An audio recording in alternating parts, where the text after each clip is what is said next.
오늘은 보내시는 하나님, 부제로는 잃어버린 사도성의 회복이라는 제목으로 우리 하나님 말씀 함께 나누고자 합니다. 사랑하는 성도님들, 우리는 지난 2주에 걸쳐서 이 예수님의 마지막 이 고별설교라고 할 수 있는 이 요한복음의 말씀을 지금 나누었습니다. 예수님은 요한복음 13장에서 이제 고별설교를 시작하면서 이 세족식을 행하셨죠. 그래서 세족식은 예수님께서 이 땅에 오신 그 이유가 뭔지, 십자가의 의미가 무엇인지를 직접 제자들이 눈으로 보고 또 촉감으로 느끼고 알 수 있도록 그렇게 해주신 것이 예수님의 세족식이었고, 뭐예요? 무슨 내용이에요? 비 많이 온다고? 비가 많이 오나 봐요, 여러분. 자, 그리고 예수님께서 그렇게 세족식을 행하시고 나서 그 예수님의 십자가의 의미를 보여주시고, 그리고 너희들도 이같이 행해라 라고 주님께서 13장에서 말씀하셨죠. 그리고 이어지는 우리가 지난주 요한복음 15장에서는 예수님께서 포도나무 비유를 말씀하시면서 제자들에게 너희들은 내 안에 거해야 된다. 그래서 예수님 안에 거해야 하고, 그리고 동시에 세상으로 나아가야 한다라는 것을 말씀을 하셨습니다. 특별히 세상에 나아가서는 제자들에게 너희들이 이거를 맺어야 된다. 뭘 맺어야 한다? 열매를 맺어야 한다라고 주님께서 말씀을 하셨죠. 그렇게 하심으로써 세상 사람들이 그 열매를 보고 이 제자들이 예수님의 제자들인 것을 알고, 또 세상 사람들도 그 예수님께 나올 수 있도록 하는 것. 그게 이제 예수님께서 이 고별 설교에서 제자들에게 당부하시고 주시는 말씀이죠. 근데 여러분, 우리가 13장부터 쭉 봐왔는데 이제 열매를 맺어야 한다라고 말씀하시면서 예수님께서 실질적으로 적용한, 그러니까 구체적으로 그 열매가 이것이다라고 말씀해 주신 게 있었어요. 너희들이 내 제자라면 이게 나타나야 돼. 그게 뭐였죠? 서로 사랑. 서로 사랑하는 거. 그게 결국 주님의 제자라면 그 사랑함이 드러나야 함을 주님께서 말씀해 주셨죠. 그리고 나서 이제 오늘 본문 17장이에요. 우리가 읽었지만 이 17장은 예수님의 기도입니다. 그래서 저는 이 17장을 읽을 때마다 참 뭉클해져요. 예수님께서 이런 기도를 겟세마네 동산에서 그 땀방울이 핏방울이 될 정도로 정말 그렇게 절실히 기도했구나. 근데 알고 보면 이 17장의 기도의 내용은 결국 13장부터 시작해서 14장, 15장, 16장의 이 모든 내용을 요약 정리하면서 결론을 내리는 것이 예수님의 이 17장의 기도입니다. 그래서 이 17장의 내용을 한마디로 정리하자면 저는 이렇게 정리할 수 있을 것 같아요. 열매 맺는 움직이는 포도나무가 이 세상에서 계속 보존되도록 하는 기도. 다시요. 열매 맺는 움직이는 포도나무가 이 세상에서 계속 보존되게 해달라는 기도. 그게 오늘 이 17장의 기도의 내용입니다. 그래서 여기서 이 열매 맺는, 그러니까 이 열매 맺는 움직이는 포도나무. 이건 지난 주일에 제가 이 마이클 고먼이라는 학자의 그 책을 인용하면서 설명을 드렸죠. 그래서 이 열매 맺는 움직이는 포도나무라는 것은 여러분 뭘까요? 뭐죠? 그러니까 예수님께서 이제 세상을 떠나가신단 말이에요. 떠나가시면서 예수님의 사역을 누구에게 이양하시는 거죠? 제자들에게. 그래서 그 제자들이 예수님의 사역을 이어받아 어디로 나아가야 돼요? 세상으로. 그래서 그 세상에 보내져서 그 세상에서 이 열매를 맺는 이 제자 공동체, 간단히 줄이면 교회, 그게 움직이는 포도나무라는 거죠. 그래서 근데 오늘 본문에서요, 이 열매 맺는 움직이는 포도나무의 주인은 예수님이시잖아요. 근데 그 주인이신 예수님이 이제 십자가를 앞두고 예수님이 이제 세상을 떠나가실 거란 말이에요. 그런 상황에서 홀로 하나님 앞에서 지금 간절한 기도를 드리고 계시다, 이 말입니다. 그런데 뭘 그렇게 간절히 기도드리느냐? 그러니까 이게 11절이란 말이죠. 자, 우리 11절 같이 한번 다시 읽어볼게요. 시작. 나는 세상에 더 있지 아니하오나 그들은 세상에 있사옵고 나는 아버지께 가옵나니 거룩하신 아버지여 내게 주신 아버지의 이름으로, 자, 뭐를? 그들을 보존하사 우리와 같이 그들도 하나 되게 하옵소서. 이 그들이 누구예요? 그들이. 이 본문에서는 누구겠어요? 제자들이죠, 제자들.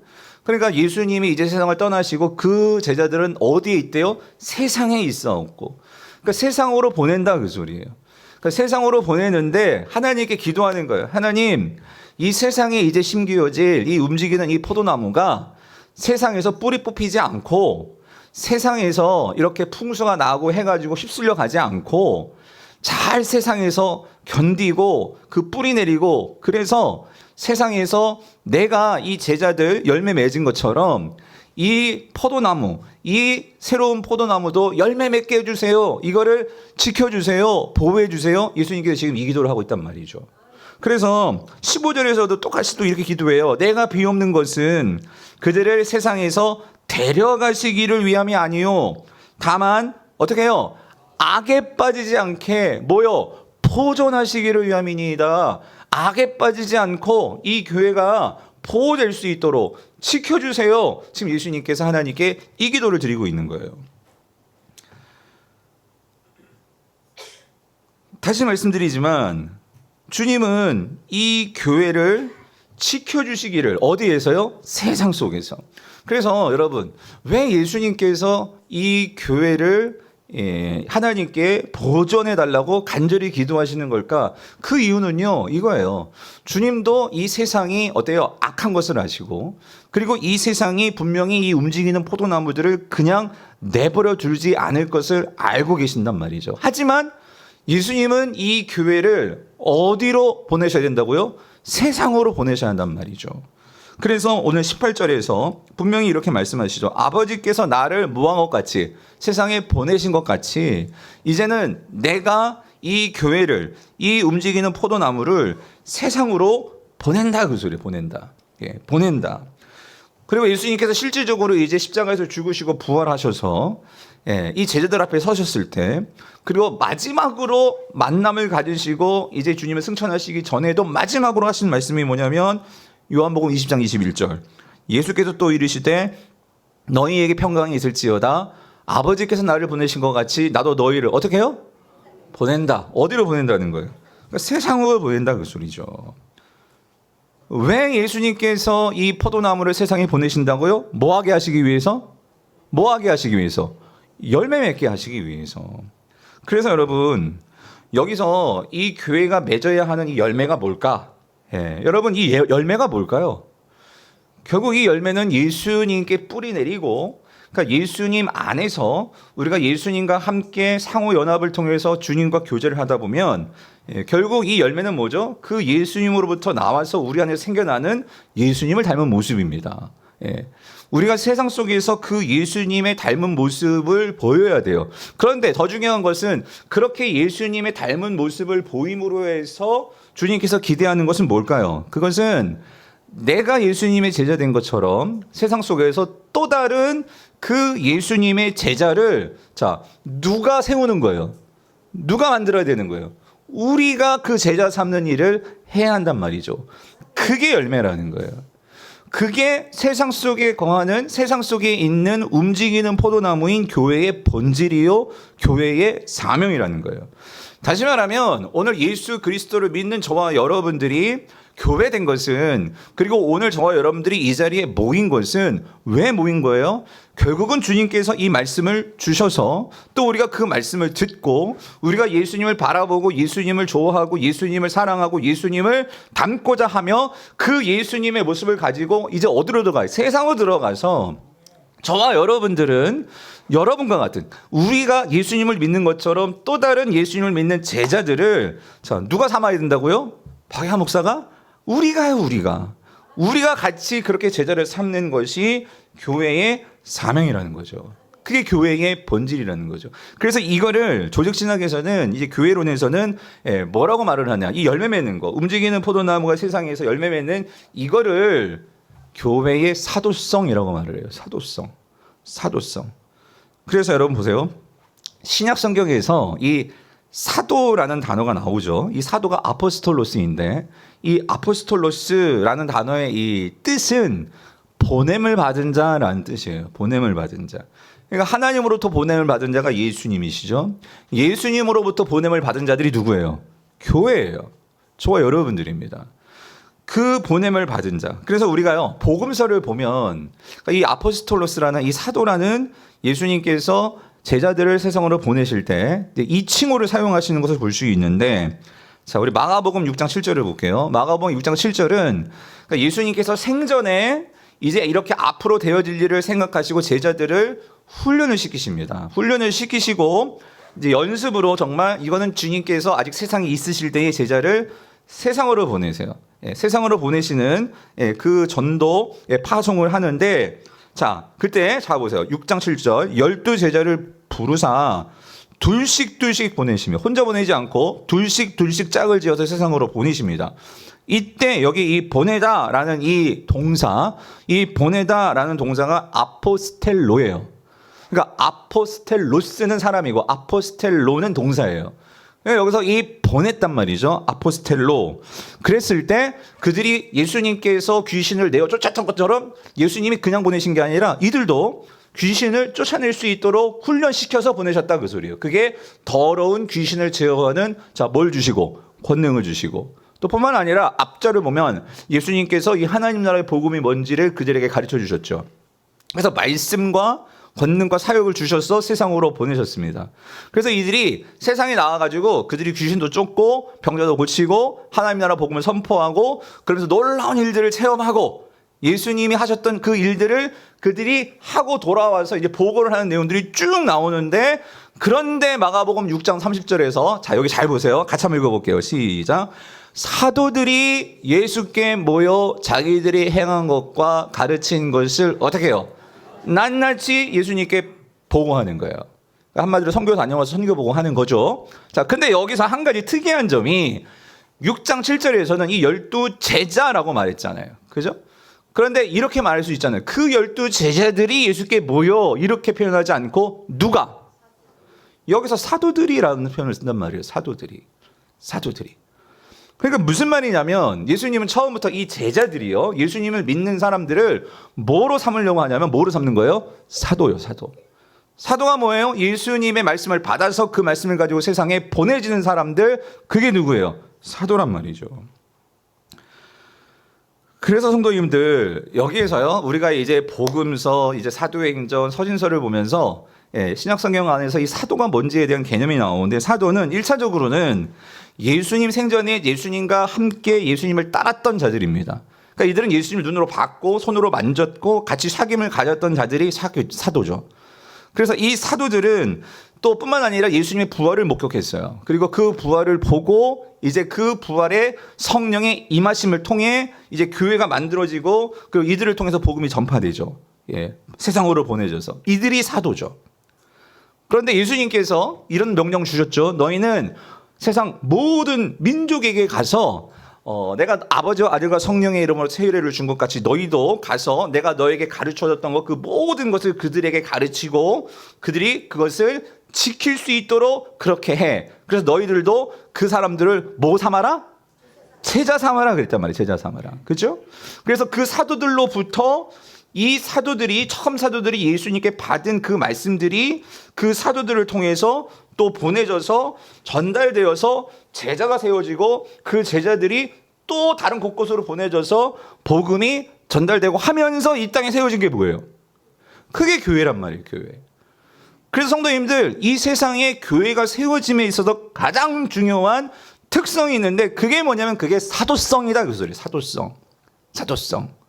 그러면 사도성의 가장 중요한 그 특성이 뭐냐? 우리가 두 가지로 정리할 수 있는데, 성경에서 나온 것으로 볼 때 그 첫 번째는 뭐냐면은 진리의 말씀의 계승이에요. 예. 진리의 말씀의 계승. 두 번째는 세상으로 보내심이라는 거예요. 이것은 오늘날 우리 교회뿐만 아니라 참된 진리, 그러니까 참된 예수 그리스도를 믿는 올바른 교회가 되기 위해서는 반드시 이 사도성이 있어야 한다, 그 소리입니다. 사도성이 나타나야지만 그게 진정 성경이 말하는 진짜 교회다, 그 소리예요. 그래서 자, 사도 바울이 에베소서 2장 20절에서 이렇게 말씀합니다. 이 사도성을 같이 한번 읽어볼게요. 시작. 너희는 사도들과 선지자들의 터 위에 세우심을 입은 자라. 그리스도 예수께서 친히 모퉁이 돌이 되겠느니라. 자, 여기서 너희는 그랬어. 너희가 누구예요? 이게 지금 에베소서잖아요. 에베소서. 그러니까 너희는 누구겠어요? 에베소 교회 성도들이겠죠. 그렇죠? 에베소 교회예요. 그러니까 에베소 교회는 어떻게 세워졌느냐? 여기 세우심을 입은 자라 세워졌다 그 소리잖아요. 에베소 교회가 어떻게 세워졌냐면 어디 위에 세워졌대요? 사도들과 선지자들의 터 위에 세워졌다는 거예요. 그럼 질문, 사도들과 선지자들의 터가 무엇입니까? 그러니까 교회는, 그러니까 지금 사도 바울이 건축의 비유를 들고 있는 거예요. 교회가 어떻게 세워지는 거냐. 근데 여기서 교회는 여러분 건물 생각하면 안 되고, 지금 비유는 건물이지만 이 교회는 사람이죠. 성도들이죠. 그러니까 오늘 저와 여러분들이 교회로서 든든하게 견실하게 서기 위해서는 이 터가 중요한데, 이 터가 뭐냐면 그게 사도들과 선지자들의 터라는 거예요.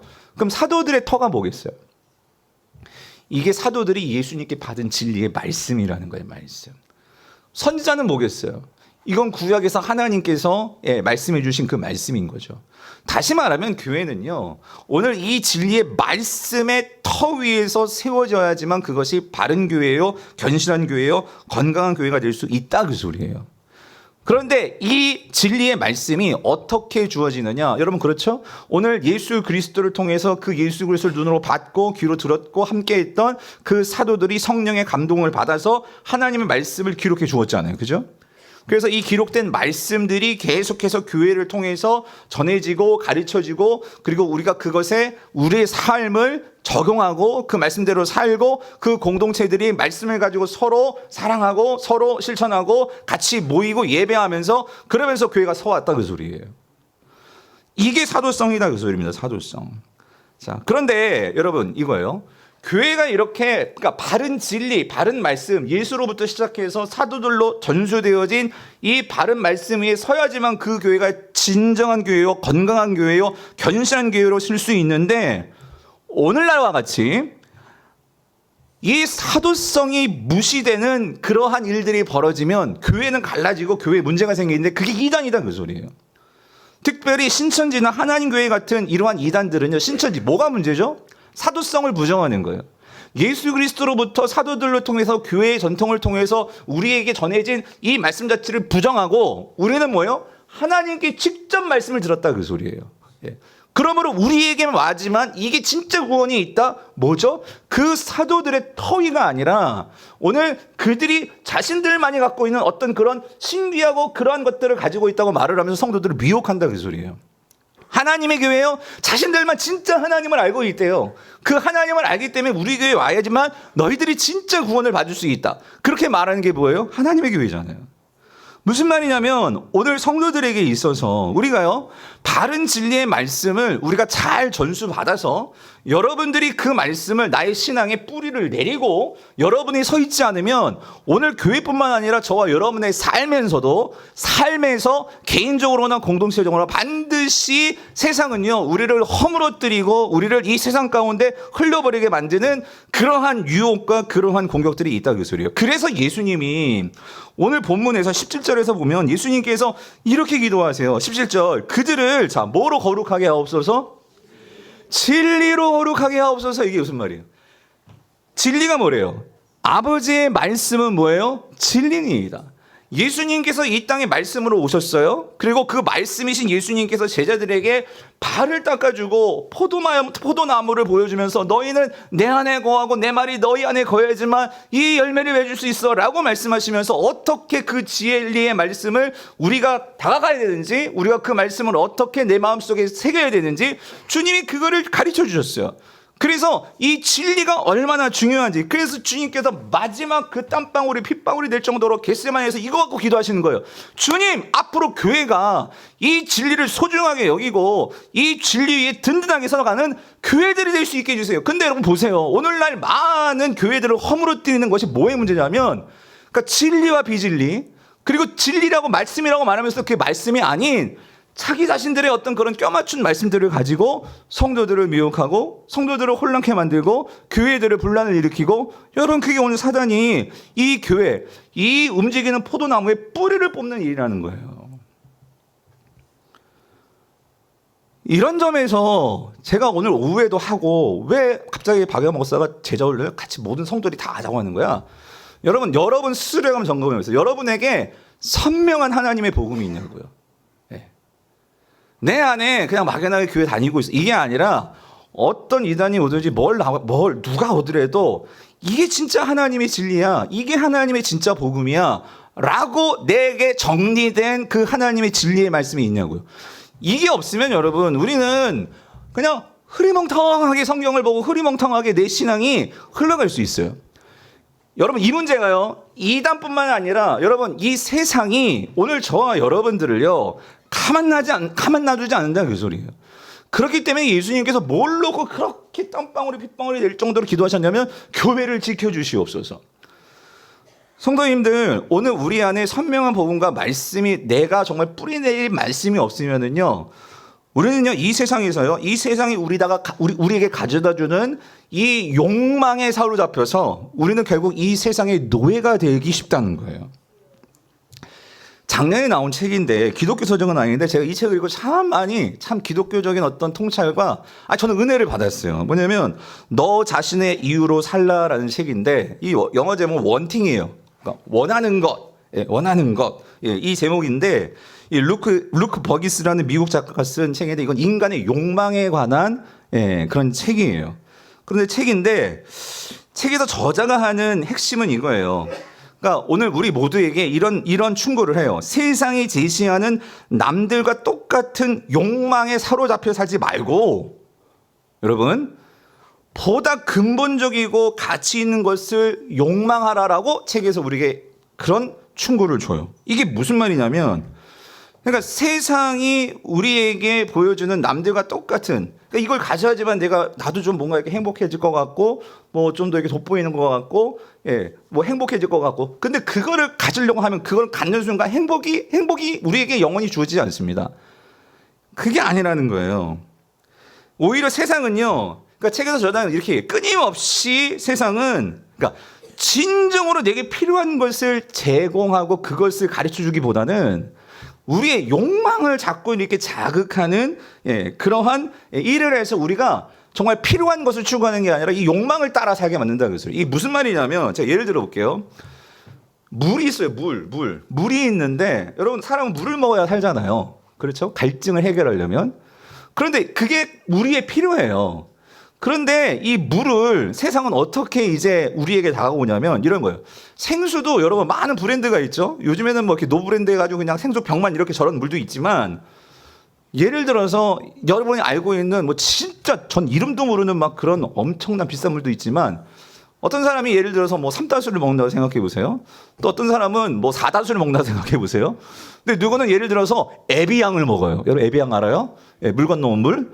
그러면 사람들이 볼 때 에비앙을 먹는 사람과 삼다수를 먹는 사람과 뭐 이름 없는 정말 그런 물을 먹는 사람과 볼 때 여러분 누가 더 돋보일까요? 잘하시네요 여러분. 뭐냐면 세상이요 우리에게 물은 다 똑같죠 뭐 솔직히.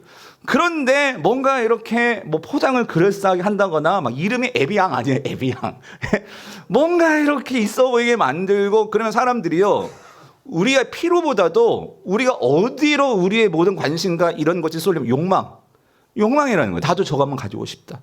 저거 한번 먹어보고 싶다. 이미 물이 있어요. 집에 수돗물도 있고 여러분 있어요. 그런데 세상은 우리에게 뭐예요? 이런 에비앙이라든지 뭐 하여튼 이런 것들을 가지고 우리에게 뭘 부추기느냐? 욕망을 부추긴다 그 소리예요.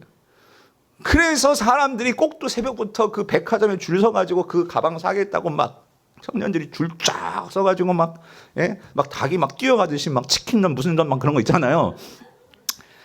그러니까 그런 게 이 세상인데, 근데 여러분 이 책에서 이게 참 맞아요. 그래서 여러분 세상은요, 저자가 이렇게 얘기해요. 우리 마음속 깊은 곳에는 우리가 어떤 것을 원하는 동기가 된 사람이나 사물이 도사리고 있다. 즉 어떠한 모델이 있어야 욕망할 수 있는 것이다. 모델은 우리 눈 앞에서 사물을 더 아름답게 변모시킨다. 이게 무슨 말이냐면 그러니까 우리 마음속에 어떤 동기가 있어요. 원하는 게 있단 말이에요. 근데 세상은요. 그 원하는 것을 말한다기보다 그 원하는 것이 그 원하는 것들을 세상이 조정하기 위해서 뭘 우리에게 보여주냐면 모델들을 보여준다 그래서 모델들. 모델이 아까 말했던 것은 우리가 필요한 건 정말 물인데 어떤 거? 에비앙이라는 모델. 혹은 세상에서 아주 잘 나가는 그런 사람들의 어떤 그런 모습을 보여줘서 우리가 그 사람을 보면서 나도 그거를 가지고 그 사람처럼 될 수 있는 것 같이 이렇게 만든다는 것이에요. 예를 들어 볼게요. 만약에 우리 모두 다 다이어트에 관심이 있잖아요. 살 빼고 싶잖아요. 그래서 멋지고 싶고 예뻐지고 싶고 그렇잖아요. 그래서 만약에 뭐 다이어트 보조제를 판단 말이에요. 그러면 이 다이어트 보조제를 팔 수 있는 가장 확실한 방법은요. 진짜 뚱뚱했던 막 이런 사람이 그걸 먹고 진짜 너무나 예쁜 사람이 돼버려. 그러면 누구나 그걸 보면은 야 나도 저렇게 저걸 먹으면 저렇게 되겠다 싶어가지고 다 그걸 사 먹으려고 할 거예요. 근데 만약에 여러분 이게 모델이라는 거예요. 근데 다이어트 어떤 그런 보조식품은 세상에 많잖아요 종류가. 그런데 어떤 자기 관리도 안 되던 뚱뚱한 그런 사람이 와가지고 이 다이어트 보조제 먹어보세요 라고 한다면 여러분 그거 사 먹겠어요? 결국은 우리는요 세상이 만들어 놓은 모델에 의해서 우리의 진짜 필요와 원팅이 움직여버리고 조작되어지고 변해버린다 그 소리예요. 저는 이게요 딱 하나님께서 우리에게 주시는 정말 메시지라고 생각이 들어요. 여러분 하나님께서 오죽하면 왜 예수 그리스도를 보내셨을까요? 오늘 저와 여러분들에게 왜 그 하나님의 아들이신 예수 그리스도를 이 땅에 왜 보내셨을까요? 우리가 이 땅에 잘못된 모델들의 우리의 마음과 정과 모든 것을 다 주고 그 모델을 따라가면 마치 우리가 성공하고 행복할 수 있는 것처럼 우리의 모든 원팅이 이 세상의 모델들에 다 빠져 있어요. 근데 하나님은 뭐라는 거예요? 그거 아니라는 거예요. 진짜 모델이 있어요. 진짜 모델. 우리가 이 진짜 모델을 따라야지만 우리가 진짜 행복해질 수 있다 그 소리예요. 그래서 예수 그리스도는요 우리가 정말로 이 땅에서 궁극적으로 행복해지고 궁극적으로 우리가 이 세상의 것에 노예가 되지 않기 위해서는 우리가 이 세상의 모델을 따라가면 우리는 세상의 노예가 될 수밖에 없어요. 그런데 주님은요 우리를 자유케 해주기를 원하세요. 그래서 우리가 이 세상으로부터 자유케 되기 위해서는 누구를 따라야 되냐면 이 세상을 이기신 분을 따라야 한다는 거예요. 그 이 세상을 따르신 분이 누구십니까? 예수 그리스도시라는 거예요. 그 예수 그리스도를 우리가 모델로 삼아야 된다 그 소리예요. 그 예수 그리스도가 정말로 아름답고 그 예수 그리스도가 가장 가치 있고 그 예수 그리스도가 가장 고귀한 정말 그 어떤 것과도 바꿀 수 없는 가장 고상한 것이라고 사도 바울이 얘기했듯이 우리의 마음을 사로잡을 때 예수가 우리의 삶의 욕망이 될 때 여러분 그 삶은요 이 세상의 것에 사로잡히지 않습니다. 그래서 예수님께서 말씀하신 거예요. 요한복음 8장 31절 32절 그러므로 예수께서 자기를 믿은 유대인들에게 이르시되 너희가 내 말에 어떻게 해요? 거하면. 여러분 이 거한다는 말이요 너무 좀 추상적인데 제가 원팅 아까 그 책을 가지고 다시 한번 생각하면 이런 거예요. 거한다는 것은 내가 진짜 이 예수 그리스도가 나의 욕망이 돼야 돼요. 정말 이 예수 그리스도에 내가 사로잡혀야 된다는 그 소리예요. 내가 정말 이 예수 그리스도가 내가 가장 바라는 너무나 이분이 좋아 너무나 이분을 닮고 싶고 이런 게 있을 때 우리가 정말로 그분에게 거하게 될 때 내가 진짜 제자가 되는데 참으로 내 제자가 되는데 그렇게 되면 어떻게 되느냐 우리가 진짜 진리를 알기 때문에 그 진리가 너희를 어떻게 한다고요? 자유롭게 하리라. 뭐로부터 자유로운 거예요? 이 세상의 시선과 세상의 그러한 소유와 세상의 경쟁과 세상의 것들로부터 우리가 자유한다 그 소리예요. 하나님은 우리에게 이런 자유를 주기를 원하세요. 네. 그 자유를 주시기 위해서 예수님이 오셨다 그 소리죠. 그래서 오늘 우리가 돌아봐야 돼요 여러분. 뭘 돌아봐야 되냐 여러분 정말 내 속에 내가 정말로 가장 바라는 거 내가 가장 욕망하는 게 도대체 뭐냐 내가 진짜 정말 정직하게 난 예수님을 따르고 싶나 정말 만약에 내 마음에 이러한 예수님을 따르고 싶고 예수가 나의 삶에 욕망이 되지 못하고 있다면 여러분 우리는요 그 이유는 이거예요. 우리가 예수를 제대로 모르거나 아니면 여전히 내 마음 가운데 내 삶의 주인은요 예수가 아닌 세상의 것이 내 마음 가운데 들어차 있는 거예요. 그 예수님이 들어올 구석이 없어요. 구석이. 그래서 예수님께서요 오늘 기도하시는 거예요. 뭐라고 기도하시냐면 우리 20절을 보세요. 20절 이렇게 기도하십니다. 내가 비옵는 것은 그래서 이 사람들만 위함이 아니고 이 사람들은 누구? 이 제자들이거든요. 그런데 예수님의 꿈은요 이게 있어요. 지금 이 제자들만 예수님 안에 있고 그 예수님의 말씀을 통해서 진리를 통해서 자유케 되는 게 예수님의 꿈이 아니라 이 제자들이 이제 세상으로 나가잖아요. 세상으로 보내지잖아요. 이게 사도성이라고 했잖아요. 그 사도성을 가지고 세상에 나아가서 복음을 전함으로, 말씀을 전함으로 그 말씀을 믿는 자들, 즉 다시 말하면 또 그들의 말로 말미암아, 이게 사도들이 전하는 그 예수님의 진리의 말씀이죠. 그 진리의 말씀으로 말미암아 나를 뭐하는 자들이 생겨요? 또 믿는 자들. 그죠? 그러니까 제자가 이제 제자를 남는 거잖아요. 그죠?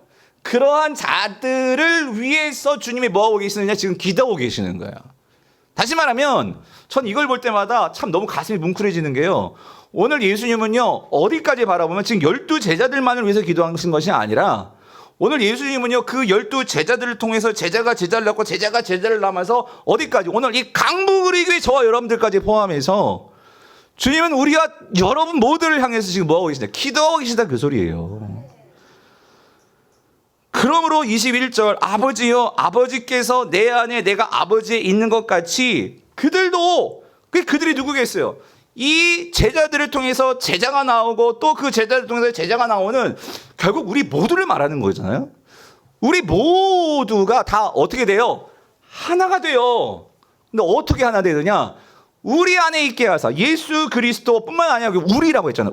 우리라고 하면 예수님의 우리라고 하는 건 삼위일체를 말하는 거예요. 성부 하나님, 성자 예수님, 성령 하나님. 그러니까 우리 안에 있게 하사 결국 세상으로 아버지께서 나를 보내신 것을 어떻게 해요? 믿게 하옵소서예요. 이게 무슨 말이냐면 정리하면 이거예요. 오늘 예수님께서 제자들을 세상으로 보내시잖아요. 그리고 세상에 보내셔서 이들이 열매 맺게 하시잖아요. 그래서 이 열매 맺는 것은 직접적으로 주님께서 말씀하시는 것은 결국 이 교회가, 이 제자들이 서로 사랑하는 모습들을 보여줘서 사랑 없는 세상 속에서 사람들이 그 사랑을 보고 나도 그런 사랑에 속했으면 좋겠어, 이런 마음들을 갖도록 제자들을 세상으로 보내셨단 말이에요. 그런데 그런 제자들을 통해서 세워진 또 다른 교회, 오늘 우리 강북 우리 교회도 그들도 다 어떻게 돼요? 하나가 돼요. 이게 하나가 된다는 것은 결국 아주 쉽게 설명하면, 이거 참 많은 것들을 여기 설명할 수 있는데요, 그냥 아주 쉽게 설명하면 이거예요. 그들도 하나가 된다는 것은 우리가 서로 사랑하는 자들이 되는 걸 말해요. 그럴 때 보세요. 우리 안에 있게 하사, 성부, 성자, 성령은요 서로 사랑하시는 분들이세요. 그래서 그분들은 삼위일체잖아요. 일체. 즉 교회가 예수님께서 지금까지 계속 말씀하셨잖아요. 내가 발 닦아 준 것처럼 너희들도 서로 발 닦아 주고, 내가 너희에게 새 계명을 주니까 너희들을 서로 사랑하고. 주님이 공동체를 놓고 많은 것 요구할 수 있을 거예요. 난 이 부분에서요, 예수님이요, 너희들이 서로 공동체가 하나님께 먼저 예배하는 자들이 돼야 돼, 뭐 봉사하는 자들이 돼야 돼, 주님 먼저 그걸 요구하지 않으시더라고요. 교회를 향해서는 뭘 요구하시냐면 그 성도들이 함께 뭐하는 자들이 돼야 돼? 서로 사랑하는 자가 돼야 돼. 이게 하나 돼야 돼, 그 소리잖아요. 연합돼야 돼, 그 소리잖아요. 이게 왜 그럴까요? 제가 곰곰이 생각해 봤어요. 지금까지 10년 동안 목회하면서 참 목회자에 힘든 게 뭐냐면 성도들을 하나 되게 만드는 거예요. 당회를 하나 되게 만들고, 성도들을 하나 되게 만들고, 여전도회를 하나 되게 만들고, 이게 너무 힘든 거예요. 근데 왜 그러냐면 그 각자가 탈려고 나쁘고 그게 아니고요, 근본적으로 우리는 다 다른 사람들이에요. 그런데 교회는 하나가 돼야 된대. 이것이 가능한 것은 어떻게 해야지만 가능할까? 저와 여러분들이 아까 우리가 봤죠? 포도나무 비유에서 내가 너희 안에 거하고 너희가 내 안에 거하고, 이 말은 여러분 이거예요. 그야말로 진짜 예수님과 하나가 되는 것이 주님께서 여러분 각자에게 바라시는 건데, 여러분 각자 개인도 우리가 어떻게 해야지만 예수님과 하나가 될 수 있을까요? 그것은 내가 진짜 미운 그 사람을 사랑하려고 할 때 주님과 여러분이 하나가 됩니다. 진짜 아멘이십니까? 이게 무슨 말인지 이해되세요? 왜 그러냐면 여러분 보세요. 하나님은요 우리를 절대로 사랑하시는 분이 아니에요. 왜냐하면 그 하나님은요 우리 인간으로부터 그 뒤통수 맞으신 분이에요. 세상적으로 말하면 뭐냐면 배신당하셨고, 그리고 그 예수님을 어쩔 수 없이 십자가에 매달려야 되는 것은 정말 그럴 이유가 없어요. 근데 엄청난 손해를 보신 거예요. 그렇게 손해를 보신 이유는 여러분 뭐예요? 오늘 저와 여러분들과 하나님이 뭐 하시려고? 하나가 되시려고. 예. 하나가 되시려고 하나님께서 그 사랑을 보여주신 거예요. 우리가 세조식 때 봤잖아요. 우리 같으면 가룟유다 발 안 닦아줘요. 눈도 안 쳐다볼걸요? 근데 예수님은 그 가룟유다의 발을 닦아주셨어요. 발을. 그러면서 뭐라고 말씀하셨으면 너희도 이렇게 하라. 그러니까 여러분 이겁니다. 이 말씀을 정말로 받고 여러분 각자가 저도 그렇고 정말 당하기 힘들고 어려운 지체가 이 안에 있을 수도 있어요. 예. 그런데 이 말씀을 받고 우리가 정말로 그 말씀에 순종하려고 힘들지만 애를 쓰면서 그렇게 나아갈 때 여러분 거기서 진짜 우리가 뭘 만나냐면요. 하나님께서 나를 향해서 가지실 수 있는 그 마음이 이해가 됩니다. 예. 여러분 하나님이 나를 사랑하셔 이게 아니라 하나님이 얼마나 나 같은 자를 사랑한다는 것이 얼마나 힘든 일이었을까를 우리가 정말로 그것을 실천하고 그 일을 하려고 노력을 할 때 그래서 주님께서요 저는 그렇게 생각해요. 왜 서로 사랑하라는 것을 새 계명으로까지 붙이셔가지고 요구하시는 걸까? 그거를 할 때 다시 말하면 우리가 정말로 그 하나님 일에 참여할 때 여기 말씀하시잖아요.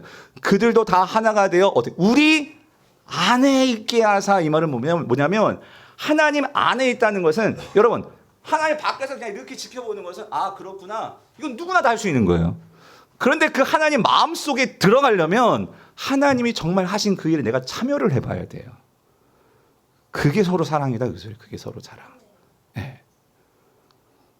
그렇게 될 때 어떤 일이 벌어지느냐 정말 그렇게 참여해서 그 공동체가 서로 사랑하려고 그렇게 애쓰는 공동체가 될 때 뒤에 보세요.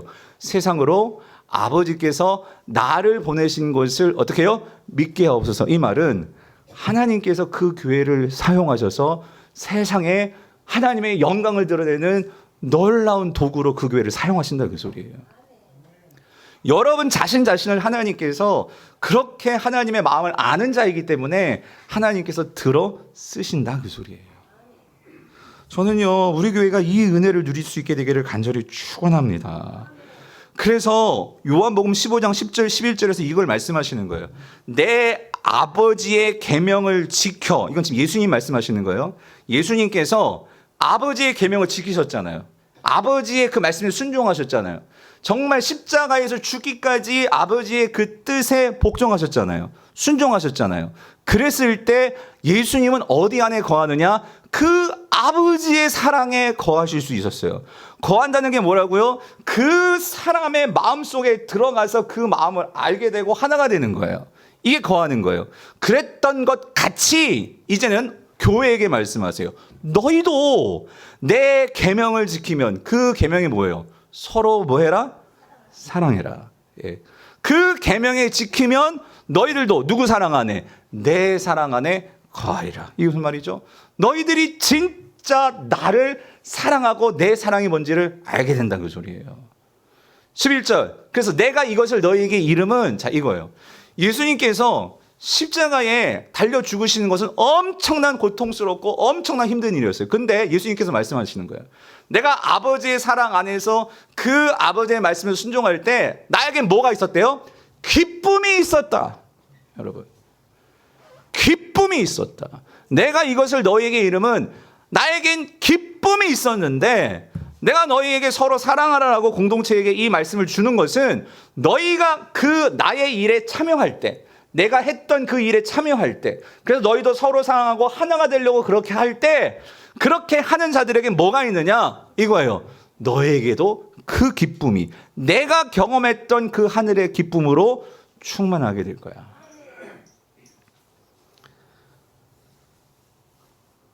사랑하는 성도님들 정말 우리가 힘들지만 근데 주님은 이걸 그렇게 주기를 원하시는 거예요.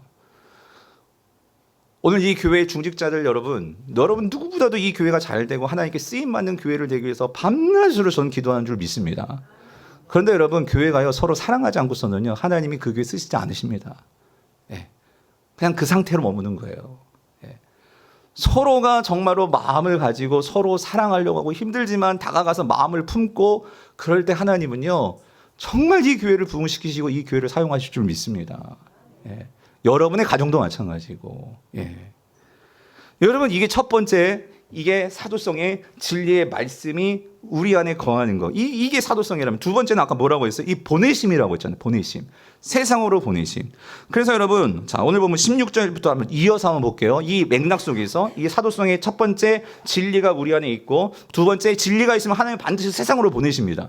그래서 16절부터 읽어볼게요. 시작. 내가 세상에 속하지 아니함 같이 그들도 세상에 속하지 아니할사옵나다. 그러니까 여러분, 우리가 세상에 속하지 않는 것은 아까 말했죠. 세상이 주는 욕망에 사로잡히지 않으려면요, 우리가 진리에 거해야 돼요. 진리가 나를 사로잡고 있어야 돼요. 그것이 없으면 우리는 세상의 거짓된 모델들에 다 속아 넘어간단 말이에요. 그래서 17절, 그들을 뭐로 거룩하게? 진리로 거룩하게 하옵소서. 아버지의 말씀은 뭐예요? 진리니이다. 이게 첫 번째 사도성이란 말이에요. 그리고 나서 주님께서 말씀하시는 두 번째 사도성이 뭐냐면 18절, 아버지께서 나를 세상에 보내신 것 같이 나도 그들을 어디에 보낸다고요? 세상으로 보낸다. 세상으로 보낸다. 그래서 여러분 이거 기억하셔야 돼요. 여러분 오늘 우리가 왜 모였죠?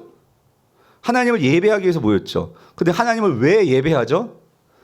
세상으로 나아가서 그 하나님의 제자들로서 우리에게 주신 하나님의 영광과 그 열매들을 세상 사람들에게 전해주고 보여주기 위해서 우리는 모인 거예요.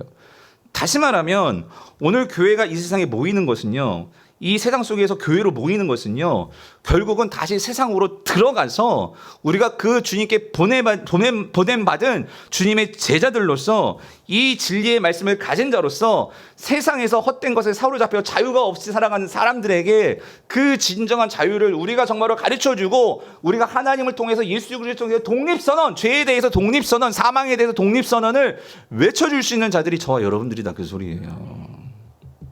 그래서 여러분, 교회는요, 이 세상 속에서 이 전도가 되어야 되는데, 여러분 잘 보세요. 우리가 왜 전도를 해야 되죠? 여러분, 우리 성도들은 이렇게 생각하죠. 전도는요, 교회에 사람 모으기 위한 것이 전도의 목적이 아닙니다. 성경이 우리에게 말씀하시는 전도의 목적은요, 우리는 사도성을 가진 주님의 제자들이기 때문에 전도하는 거예요. 우리가 먼저 진리의 말씀을 받았고, 우리는 세상으로 그 진리의 말씀을 가지고 나가서 그것을 증언해야 되는 사도성을 가진 자들이 저와 여러분들이기 때문이라는 거예요. 우리가 이 사실을 잊어버리면 여러분, 우리는 세상 속에서 그냥 세상 사람들과 별반 다름없이 살아갈 거예요. 그런데 내가 정말 세상 속에서 나는 이 사도성을 계승해야 할, 우리는 사도는 아니에요. 사도는 예수님이 12제자들만이 사도지만, 우리는 그 사도들이 전해준 진리의 말씀을 받아서 그 말씀을 가지고 우리도 세상에 나아가야 되는, 우리는 사도성을 계승해야 한 자들이에요. 그 사명이 우리에게 있음을 기억하면 여러분은요, 세상에 다 보냄받은 주님의 선교사들입니다. 아멘이십니까? 여러분, 주님은요, 우리를 세상 속에서 그냥 예배만 드리고 흩어지는 군중으로 만들기 위해서 오늘 여기 모이게 한 게 아니에요. 하나님은요, 우리가 헌금했어요. 그냥 헌금하고 기부하는 자들이 되라고 여기에 우리에 모이게 하신 게 아니란 말이에요. 하나님은 우리가요, 그냥 입만 가지고 그냥 하나님 믿습니다 라고 내 안에서만 선포하고 끝나는 그러한 성도들로 만들기 위해서 주님께서 우리를 이 자리에 부르신 게 아니란 말이에요. 그러면 우리는 뭐예요? 예배를 통해서 하나님의 영광을 경험하고, 그 정말 내가 주님 안에서 새로운 욕망을 가지고 세상에 들어가서 진짜 욕망이 뭔지를 정말로 선포할 수 있도록 하기 위해서 예배드리게 하는 거고요. 우리가 정말로 하나님께 헌금하는 것은요, 그냥 단지 기부가 아니고요, 우리는요, 그 하나님께 받은 그 감격이 너무나 커서 하나님께 내가 반응하고 하나님을 정말로 높여드리기 위해서 내 소중한 것들을 다 하나님이 주신 것이지만 감사합니다 하는 마음으로 내가 정말로 주님께 정말로 표현해야지, 그런 마음으로 우리가 헌금을 하는 거고요. 우리가 정말로 세상에서 정말로 부름받아서 정말 그냥 나 혼자만 하나님 찬양하고 이렇게 끝나는 인생이 아니라, 내 주변에 있는 사람들에게 정말로 절망하고 쓰러져가고 있는 그런 사람들에게 내가 받은 이 소망을 조금이라도 전해줄 수 있는 그 일을 하기 위해서 우리가 세상으로 보내진 바 되어진다, 그 소리입니다. 이게 없으면 여러분 이거예요. 서로 사랑이 없으면 주님의 진짜 그 사랑의 마음을 모르는 것처럼 우리가 주님의 일에 참여하지 않으면 여러분 그 성도는 결코 성장하지 않습니다. 여러분 교회 오래 다닌 것과 신앙의 연륜이 나를 성장한 것과 그것이 나를 마치 뭔가 다르게 만든 것처럼 여러분 착각하지 마십시오. 예. 진정한 신앙의 성장은 하나님의 보내심에 내가 참여해서 그 주님의 일을 할 때에 우리의 성장이 임하는 거예요. 무슨 말이면 예를 들어 볼게요. 여러분, 애들이요, 그러니까 얘들이 집에서 부모님이 주는 용돈 가지고 그 사는 애들은요, 정말 돈이 얼마나 그 가치가 있고 이 세상에서 돈 버는 게 얼마나 힘들지 모르잖아요. 근데 나가가지고 진짜 아르바이트하고 정말 막노동도 뛰어보고 하는 애들이 그제서야 우리 아버지가 이렇게 힘들게 돈을 벌었고 이 돈의 가치가 이거구나 이걸 아는 것처럼 오늘 저와 여러분들이 제자가 되었는데 오늘 우리가 정말 하나님이 말씀하시는 서로 사랑과 하나님께서 우리를 보내시는 정말 선교의 현장에서 우리가 함께 뛰고 뒹구를 때 하나님께서 예수 그리스도를 이 땅에 보내신 것이 이렇게 힘든 일이었지만 그러나 이런 은혜를 내가 받았구나. 내가 정말 이렇게 주님께서 십자가에서 죽으신다는 것이 얼마나 힘든지 그런데 그 주님이 나를 위해서 십자가에서 죽으신 거구나. 내가 참여해봐야지 그걸 알고 내가 성장한다 그 소리예요. 그래서 오늘 마지막 결론 23절 보세요. 곧 내가 그들 안에 있고 아버지께서 내 안에 계시어. 그러니까 여러분 놀라운 게 뭐냐면 내가 주님의 일에 참여할 때 예수님만 내 안에 계신 게 아니라 하나님도 내 삶에 들어오시고 성령님도 내 삶에 들어오시고 오늘 저와 여러분의 삶을 전폭적으로 지지해 주시고 그 삶에 관심 있으시다 그 소리예요. 그렇게 될 때 우리가 어떻게 된다고요? 온전함을 이루어. 이게 성장이에요. 진짜 성장이에요. 내가 주님의 일에 참여하고 동참할 때 힘들어요, 여러분 정말. 그렇지만 거기에서 우리의 온전함이 생기는 거예요. 그럴 때 아버지께서 나를 보내신 것 같이 또 나를 사랑하신 같이 그들도 뭐 하세요? 사랑하신 것을. 하나님께서 정말 나를 사랑하시는 거구나. 이거를 깨달을 때 그 사람은 세상 속에서 빛을 발하는 거예요. 정말 빛을 발하는 거예요. 마치 바다의 그 진주같이 그 모래에 정말 깎여가지고 그 새하얀 백진주, 진주가 나오듯이 그렇게 우리가 다져지고 만들어진다 그 소리예요. 사랑하는 성도님들, 저는 우리 모든 성도님들이 이렇게 주님께 정말로 쓰임받는 우리 교회 우리 모든 성도님들이 되시기를 간절히 축원합니다.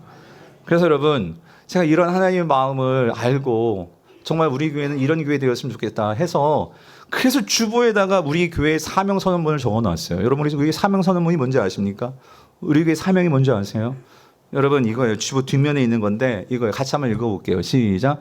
강북 우리 교회는 영혼 구원하여 하나님을 예배하고 하나님 나라 복음을 전수하여 예수님의 제자 삼고 세상으로 파송하는 이 선교적 공동체가 되는 거, 보냄받은 자들의 모임이 되는 거. 여러분 이게 하나님의 꿈입니다. 하나님의 소망입니다. 우리 모두가 정말 이 하나님의 꿈을 이루어드리는 오늘 저와 우리 모든 성도님 될 수 있기를 주님의 이름으로 축원드립니다.